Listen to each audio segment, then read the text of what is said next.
I'm J.R. Church. Welcome to today's webcast. Well, the pot is still brewing in the Middle East, and Russia has now said that they will not support crippling Iran sanctions. A couple of days ago, White House spokesman Robert Gibbs repeated the United States' warnings of consequences if Iran continues to enrich uranium. Now, Oleg Rashkov, deputy director of Russia's Security Affairs and Disarmament Department, countered that Russia will not support these so-called crippling sanctions against Iran. He said, quote, "What relation to non-proliferation is there in forbidding banking activities with Iran? This is a financial blockade and oil and gas. These sanctions are aimed only at paralyzing the country and paralyzing the regime." So Russia is again it. I suppose they have veto power in the Security Council, so it doesn't look like the U.S. is going to be able to do anything short of war. The editors of several Arab daily newspapers have decided that, quote, "a war between Iran and the West is imminent." February 22nd, they said, analyzing various top stories from Arab newspaper, the Middle East Media Research Institute reports that editors expect a war between Iran and Israel. Al-Sharq al-Aswat, editor of Tariq al-Homayad, I hope I pronounced that right, stated that whatever happens, whether Iran acquires nuclear weapons or a war breaks out to prevent it from acquiring them, the Arabs will become the victims of the Iranian regime. That's the general consensus of Arab newspapers. And so we've got the pot brewing and the soup is stewing. Israel has introduced a new drone fleet, that is airplanes that are pilotless. They control them from the ground. And they're as big as passenger jets. I mean, the wingspan is 26 yards wide. That's 70-something feet wide. Can you imagine such a thing? And they said that these planes can fly for 20 consecutive hours and are primarily used for surveillance and carrying payloads. I know what that is.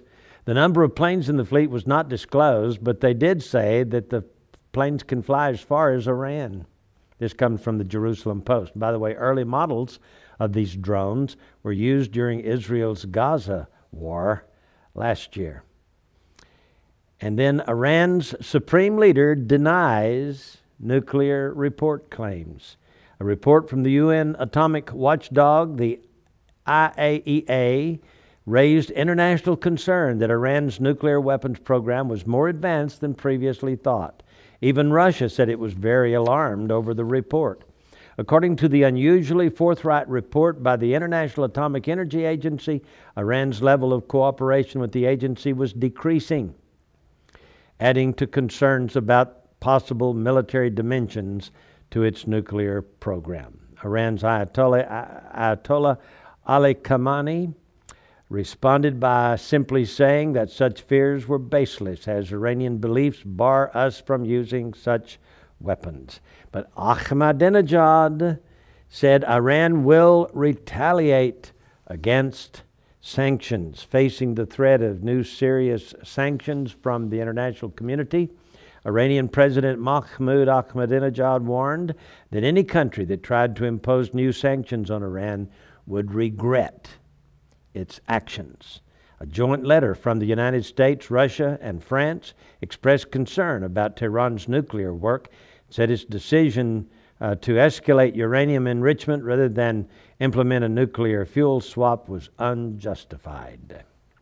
Well, on and on the stories go out of the Middle East. We know that war is pending. We do not know when it will begin, but it's heating up over there, I can tell you. Remember, Jesus said, when you see these things come to pass, don't worry about it. Everything's under control. He said, see that you be not troubled, for all these things must come to pass. We had a nice email letter from one of our friends, Jerry, in Alaska. And he said, I've been reading 2012 by Tom Harn that I got from Prophecy in the News. I just finished chapter 6 and noticed something very interesting on page 143, the last paragraph, Revelation 12:12. I noticed this. 12/21/2012 is the day for the return, that is the end of the Mayan calendar, and the day that many early cultures expect the return of the Dragon King, this flying serpent. Says they expect him to return in December of 2012, 12th month of 2012. But this Dragon King is cast down to earth in Revelation chapter 12 and verse 12. The numbers there seem rather interesting. Now, I don't know if the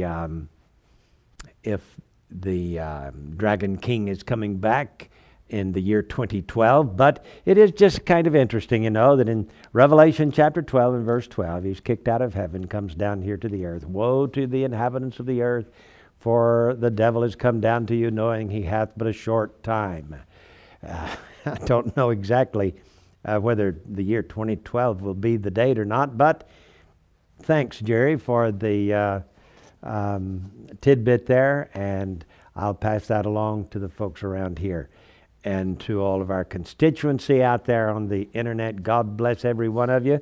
Keep looking up, because Jesus is coming soon, I want to remind you of our March edition of Prophecy in the News magazine. This one has the Passover Lamb.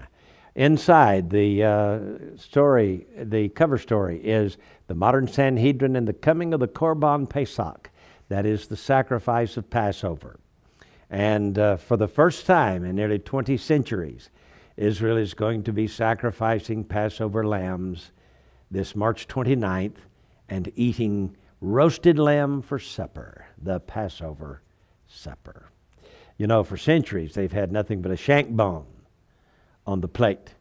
Now, tasty tidbits of roasted lamb. I think it's a fulfillment of prophecy.